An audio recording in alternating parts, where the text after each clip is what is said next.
2 years ago, I was sitting at my kitchen table staring at a pile of stuff I'd just bought from Target. Candles I didn't need, a throw pillow to replace a throw pillow that was perfectly fine, a kitchen gadget still in the box from the last kitchen gadget I bought and never opened. My credit card statement showed $4,100 in charges that month. My savings account showed $812. I made $63,000 a year. I had been making over $50,000 for 6 years. I had essentially nothing to show for it. That same week, I read an article about a Japanese woman named Fumiko Chiba, who wrote a book about a century-old budgeting system called Kakeibo. What caught my attention wasn't the system itself. It was a detail buried in the article. Chiba mentioned that many Japanese households she studied had been using some version of these financial habits for generations. Grandmothers passing them to mothers, mothers passing them to daughters. Families building wealth quietly across decades using principles so simple they felt almost insulting compared to the complicated financial advice I'd been consuming on YouTube and Instagram for years. But here's what really hit me. Japan's cultural relationship with money is almost the mirror opposite of America's. In the US, we celebrate spending. New car, new house, new wardrobe, congratulations. Wealth is performed. It's visible. It's posted. In Japan, wealth is hidden. It's considered tasteless to display it. Financial restraint isn't a sacrifice, it's a value. There's even a word for it, tsutsumashi. It roughly means modestly reserved, and it carries deep social respect. The quieter you live, the more admired you are. In America, the quieter you live, the more people assume you're struggling.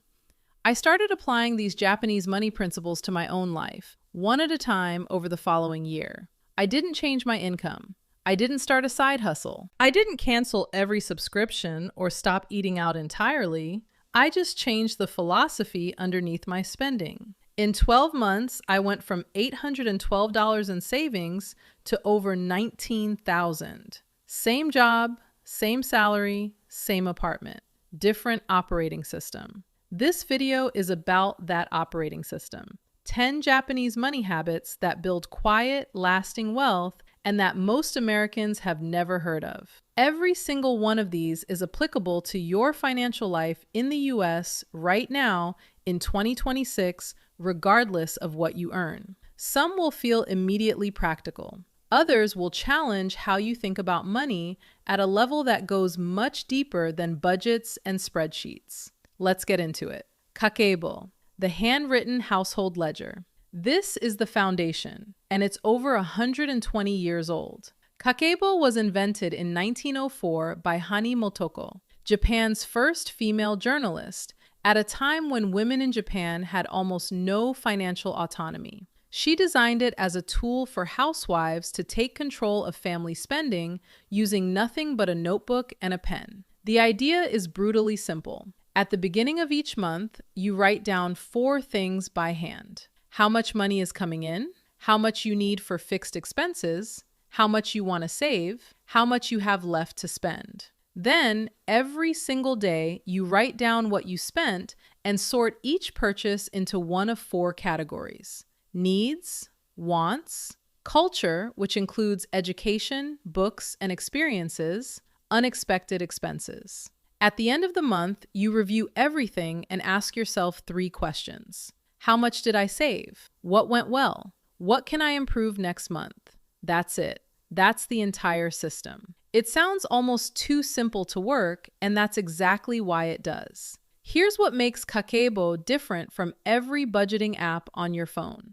The physical act of writing forces your brain to process each purchase consciously. When you tap a card and a number flashes on a screen, your brain barely registers it. When you sit down at night and write DoorDash, $42, wants, your hand is telling your brain something your app never could. You chose to spend $42 on food delivery. That was a want, not a need, not culture, a want. Practitioners claim Kakeibo can reduce unnecessary spending by up to 35%. I didn't hit 35% in my first month, but I hit about 22%, which on my income at the time was roughly $1,150 saved in a single month from a notebook that cost $3. The reason this matters in the US specifically is that 47% of Americans entered 2026 without any budget at all, according to YouGov data. Among those who do budget, most use apps that automate the process, which means they never develop the conscious spending awareness that Kakeibo builds. The app does the work. Your brain stays asleep. Kakeibo forces your brain to wake up, and once it's awake, it doesn't go back to sleep easily. There's something else about Kakeibo that deserves attention because it explains why the system has survived for over a century while every budgeting app cycles through popularity and abandonment within 2 to 3 years.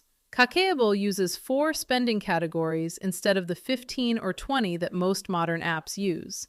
Needs, wants, culture, unexpected. That's it. The simplicity isn't a limitation, it's the design. Because the moment you sort a purchase into one of those 4 buckets, you're making a judgment call that no algorithm can make for you.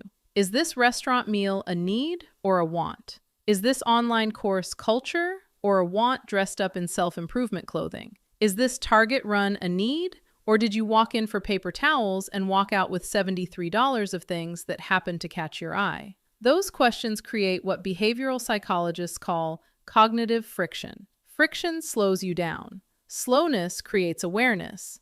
Awareness changes behavior. American financial culture is obsessed with reducing friction. Tap to pay, one-click purchase, auto-pay everything. Frictionless sounds efficient. In reality, frictionless spending is why the average American underestimates their subscription costs by $133 a month and their impulse spending by nearly $300. Kakeibo deliberately reintroduces friction into your spending life. The friction is the feature. My friend Danielle tried Kakeibo for 6 weeks after years of using budgeting apps that she'd download, configure, and abandon within a month. She told me the difference was that the apps made her feel like a passive observer of her own spending. The data was there, but she never processed it. Writing it down by hand forced her to process every purchase twice, once when she made it and once when she recorded it. By week 3, she'd started pausing before purchases and mentally categorizing them before she reached for her wallet. Do I want to write this down tonight? Became her filter. If the answer was no, she didn't buy it. Her discretionary spending dropped by $400 in the first month. Mottainai, the deep shame of waste. This is a concept that has no direct English translation, and that's part of why most Americans have never encountered it. Mottainai is a feeling. It's the emotional response of regret and discomfort that arises when something useful is wasted, discarded, or undervalued. In Japanese culture, wasting a resource, whether it's food, fabric, money, or even time, is considered almost morally wrong. When someone throws away food that could have been eaten or replaces an appliance that could have been repaired, the response isn't, "That's their choice." The response is mottainai, which carries the weight of, "What a waste. That's a shame." Contrast this with America, where waste is structurally embedded in the consumer economy. The USDA estimates that American households waste roughly 30% of the food they buy. That's approximately $2,100 per household per year thrown directly in the garbage. Americans discard roughly 82 pounds of textiles per person per year, according to the EPA. We replace smartphones every 2 to 3 years when devices are engineered to last 4. We throw away furniture when we move, instead of taking it with us. When I started practicing Mottainai, the first thing I did was track food waste. For 1 week, I photographed everything I threw away from my fridge and pantry. The amount was genuinely shocking. Half a bag of spinach, leftover rice I forgot about, expired yogurt, a quarter of a rotisserie chicken. I was throwing away roughly $40 of food per week. That's over $2,000 a year from my refrigerator. I started meal planning around what I already had instead of what sounded good. I started freezing leftovers the same day instead of telling myself I'd eat them tomorrow.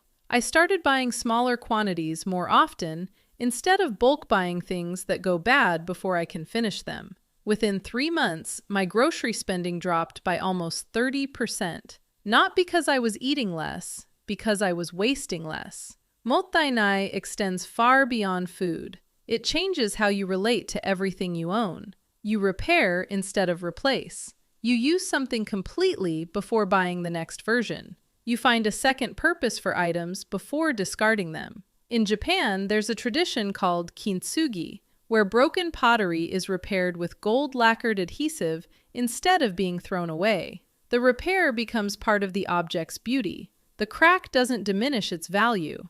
It adds to it. Apply that philosophy to your financial life. The thing that's slightly worn, slightly outdated, slightly imperfect, still works, still serves you, still has value.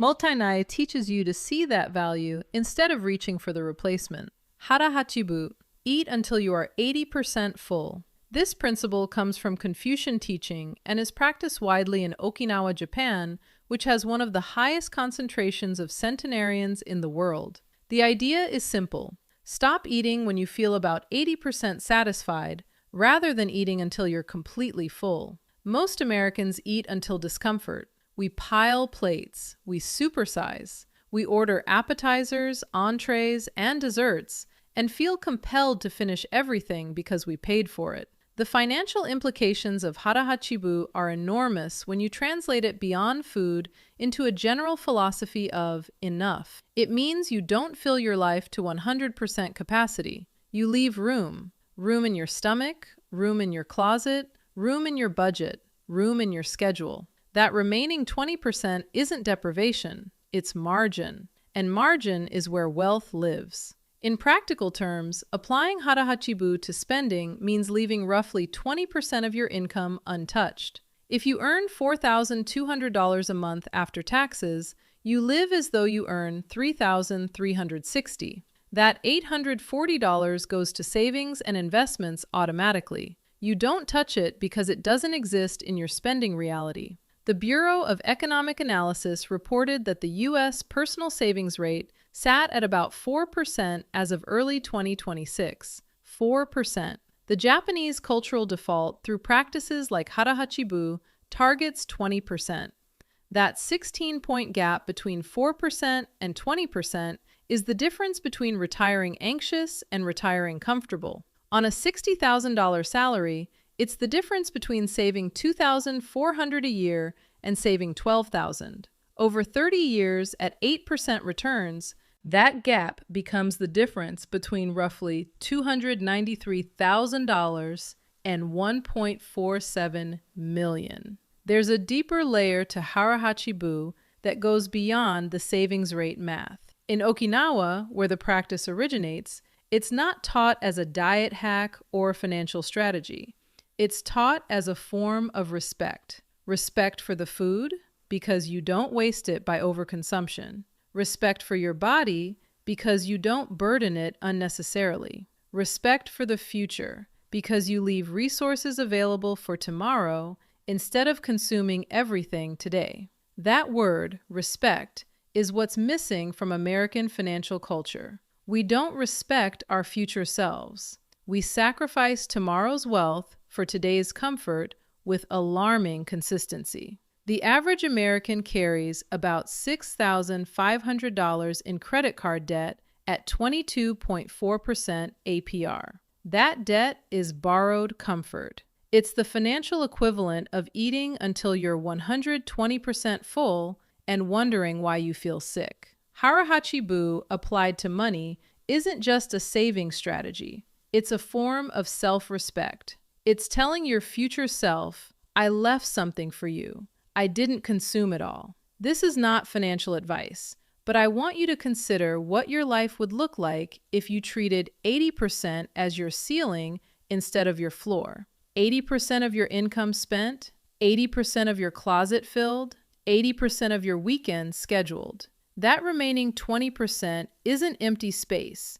It's breathing room. It's margin. It's the space where financial resilience lives, where opportunities can be seized without going into debt, where an emergency remains an inconvenience rather than a catastrophe. A woman named Carla, who works in hospital administration in Dallas, started applying Hara Hachi Bu to her finances 18 months ago. She calculated 80% of her take-home pay, which was about $3,600 out of $4,500, and committed to living within that boundary. The remaining $900 went to a high-yield savings account, earning around 4%, and a Roth IRA. In 18 months, Carla saved and invested over $16,000. She told me the hardest part wasn't the spending reduction. It was rewiring her brain to see 80% as abundant rather than restrictive. Once that shifted, everything else followed naturally. Kaizen, continuous small improvement. Most Americans know this word from the manufacturing world. Toyota made it famous as a production philosophy. But in Japanese daily life, Kaizen applies to everything, including finances. The principle is that you don't try to overhaul your life in one dramatic move. You improve by 1% repeatedly over a very long period of time. Applied to money, Kaizen looks like this. This month, you reduce your dining out spending by 10%. Not 50, 10. Next month, you increase your retirement contribution by 1%. The month after, you cancel one subscription. Then you negotiate one bill. Then you switch one brand name product to generic.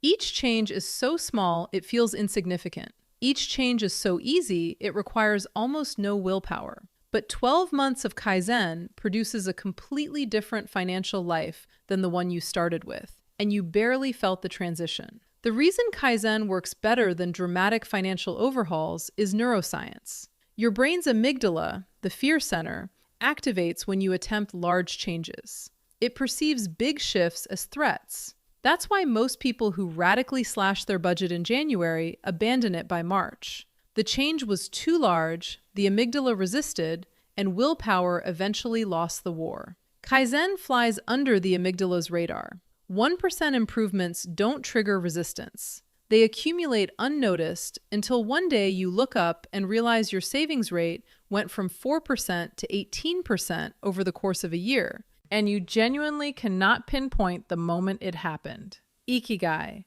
your reason for being, applied to money. Ikigai is a concept that roughly translates to reason for living. In the West, it's been popularized as a career-finding framework, the intersection of what you love, what you're good at, what the world needs, and what you can be paid for. But in Japan, Ikigai isn't about career optimization. It's about having a purpose that gives structure and meaning to your daily life. That purpose can be gardening, cooking for your family, teaching, volunteering, maintaining your health into old age. When you apply Ikigai to money, it transforms your financial life in a way no spreadsheet ever could, because it answers the question that budgets and apps and investment calculators never ask. What is the money for? Most Americans accumulate money without purpose or spend money without intention. They save because they're supposed to, or they spend because something looked appealing. There's no guiding philosophy underneath the behavior. Ikigai gives you that philosophy. When you know what your money is for, when you've identified the specific life you're building, every spending decision becomes a vote for or against that life. My friend Terrence defined his Ikigai as being present for his daughter's childhood without financial stress. Once he had that clarity, every unnecessary purchase became an obstacle to his reason for being. He didn't need willpower to stop impulse buying. He needed purpose. The impulse purchases didn't just feel expensive after he found his Ikigai. They felt irrelevant. Wabi-sabi. Finding beauty in imperfection. This is one of the most profound Japanese aesthetic and philosophical concepts, and it's the direct antidote to the consumer culture that dominates American spending. Wabi-sabi is the appreciation of things that are imperfect, impermanent, and incomplete. A cracked bowl that still holds soup. A wooden table with scratches that tell the story of 100 family dinners. A sweater with a small mend that reminds you how long you've loved it. In America, imperfection is a reason to replace. Scratch on your phone screen? New phone. Scuff on your shoes? New shoes. Couch cushions slightly flattened? Time to browse West Elm. The consumer economy depends on your dissatisfaction with things that still work. Wabi-sabi invites you to find satisfaction in them instead. The financial impact of this mindset shift is staggering when you calculate it over time. Americans spend roughly $9,500 a year on the categories most driven by aesthetic dissatisfaction: apparel, home furnishings, and consumer electronics. If Wabi-sabi reduced that spending by even 25% by helping you keep things longer, repair instead of replace, and appreciate what you already own, that's $2,375 a year redirected. At 8% over 25 years, that's roughly $183,000 built from a philosophy of finding beauty in what you already have. Osoji, the annual deep clean and financial reset. In Japan, Osoji is a tradition performed at the end of each year. Families thoroughly clean their entire home, discard what no longer serves them, and enter the new year with physical and mental clarity. It's not spring cleaning. It's more intentional than that. It's a ritual of letting go. Applied to finances, Osoji becomes an annual financial reset. Once a year, ideally in December or January, you sit down and conduct a complete audit of your financial life. Every subscription, every recurring charge, every insurance policy, every investment allocation, every debt balance, every auto pay. You review it all, cancel what isn't serving you, renegotiate what can be lowered, and realign everything with your current goals. Most people set up financial systems and then never revisit them. Subscriptions pile up, insurance premiums creep, investment allocations drift away from targets, and annual Osoji catches all of it. In my first financial Osoji, I found $318 a month in charges I'd completely forgotten about or no longer needed. That's $3,816 a year that was quietly draining from my account while I wasn't looking. Chokin, the habit of saving first. Chokin literally means savings, but in Japanese financial culture, it represents a specific habit. You save before you spend. Not whatever's left over at the end of the month. The first thing that happens when money enters your account is that a portion of it leaves, immediately, into a savings or investment vehicle. The spending happens with whatever remains. This is the opposite of how most Americans operate. The typical American pattern is earn, spend, and hope something is left to save. The Japanese Chokin model is earn, save, then spend what remains. The difference sounds semantic. It's not. It's structural. When saving comes first, your spending naturally contracts to fit the remaining amount. When saving comes last, there's never anything remaining because expenses expand to fill whatever is available. Parkinson's law applies to money exactly the way it applies to time. Work expands to fill the time available. Spending expands to fill the income available. Chokin breaks this law by reducing the available income before spending begins. In the US, the equivalent of Chokin is automating your savings and investment transfers to execute the day after your paycheck deposits. The Vanguard 2025 How America Saves report found that the average 401k contribution rate hit 7.7% in 2024, with automatic enrollment and auto-escalation features being the primary drivers. The people saving the most aren't more disciplined, they're more automated. They implemented Chokin without knowing the word for it. Let me show you what Chokin looks like in real American dollars with a specific example, because the math is what makes this habit undeniable. Marcus earns $4,800 a month after taxes.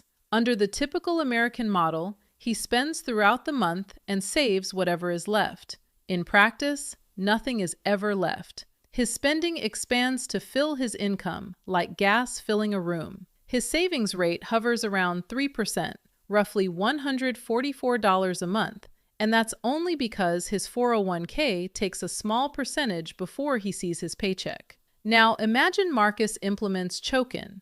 On the morning after payday, an automatic transfer moves $960, 20%, into a combination of his 401k, a Roth IRA, and a high-yield savings account. He never sees that money. His spending reality becomes $3,840.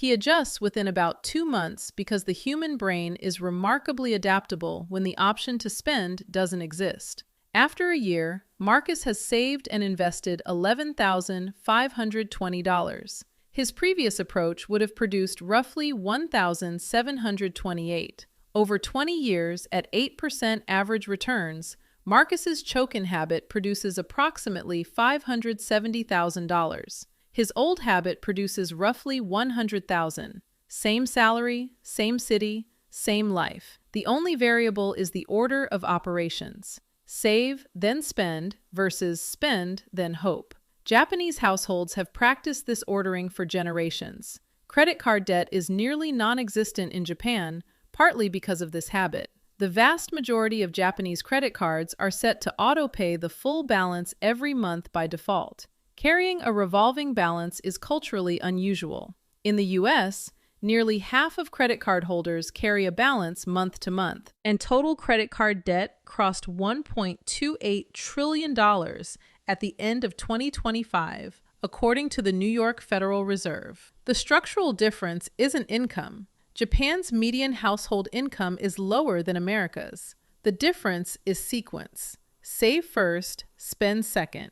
That's Chokin. That's the habit. Shinrin-yoku and free living. In Japan, Shinrin-yoku means forest bathing. It's the practice of spending quiet, contemplative time in nature as a form of stress reduction and mental restoration. It costs nothing. The broader principle it represents is something I've come to think of as free living, the deliberate choice to build your leisure, social life, and recreation around activities that don't cost money. In the US, leisure is almost synonymous with spending. Fun costs money. Relaxation costs money. Socializing costs money. A night out, a weekend trip, a movie, a concert, a shopping excursion framed as entertainment. The average American household spends roughly $3,000 a year on entertainment, according to the Bureau of Labor Statistics. Japanese culture offers a fundamentally different model. Walking, cooking together, reading, gardening, park visits, temple visits, tea ceremonies performed at home. The richest moments of daily life happen without a transaction. When I started building my weekends around activities that cost nothing, parks, cooking with friends at home, library visits, long walks, my entertainment spending dropped by over 60% in 3 months. I didn't miss anything. The quality of my weekends actually improved because I stopped equating fun with consumption and started equating it with presence. Hansei, honest self-reflection. This is the last habit, and it's the one that holds all the others together. Hansei is a Japanese practice of sincere, rigorous self-reflection. It's not self-criticism. It's not guilt. It's an honest examination of what you did, what went well, what didn't, and what you'll do differently. In Japanese schools, children practice Hansei from a very young age. It's embedded in the culture. You don't reflect because you failed. You reflect because reflecting is how you grow. Applied to finances, Hansei is the monthly review that closes the Kakeibo loop. You sit down with your notebook, look at what you spent, look at what you saved, and ask yourself 3 questions without judgment. Did I meet my savings goal? What purchases brought me genuine value? What would I do differently? This habit, this 10-minute monthly practice of honest financial reflection, is the most important habit on this list because it's the mechanism by which all the other habits improve. Mottainai gets sharper because you notice the waste. Hara Hachi Bu gets easier because you see where you overfilled. Kaizen gets direction because you identify the next 1% improvement. Without Hansei, the other 9 habits are static. With it, they compound. And that word, compound, is where I want to leave you. Everything I've described in this video, every one of these 10 habits, operates on the same principle that compound interest does. Small, consistent inputs, repeated over time, producing results that are wildly disproportionate to the effort. A $3 notebook and 10 minutes a day of Kakeibo doesn't sound like a wealth-building strategy. Neither does leaving 20% of your plate empty or finding beauty in a scratched table. But these tiny behaviors, stacked on top of each other, practiced day after day, month after month, year after year, produce something that no income level can produce on its own. They produce a relationship with money that's grounded, intentional, and sustainable. The wealthiest people I've studied, and I don't mean the flashiest or the highest earning, I mean the ones with the deepest financial security and the least financial anxiety, share one trait.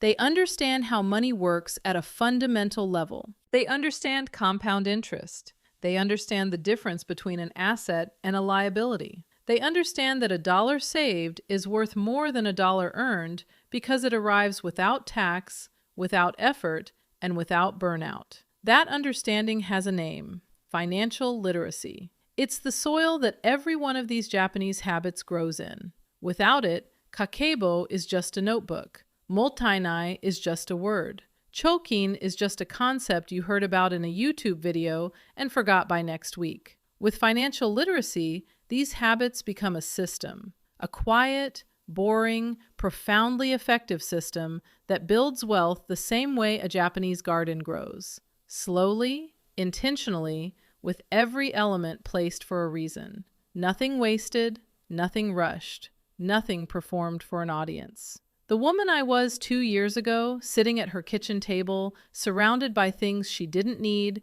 bought with money she didn't have, carrying a credit card balance that made her stomach hurt every time she opened the app, that woman didn't need more income. She needed a different philosophy. She needed to learn that wealth isn't built by earning more, it's built by understanding more. The habits came after the understanding. The results came after the habits. Japan figured this out a long time ago. The principles are over a century old in some cases. They survived world wars, economic collapses, natural disasters, and cultural transformations because they work. They work because they're built on something deeper than tactics. They're built on respect for money as a resource, respect for yourself as the steward of that resource, and the quiet discipline to protect both. You don't need a bigger paycheck to start building wealth. You might already earn enough. You just need a notebook, a pen, and the willingness to pay attention to where your money actually goes. That's where it starts. That's where it always starts.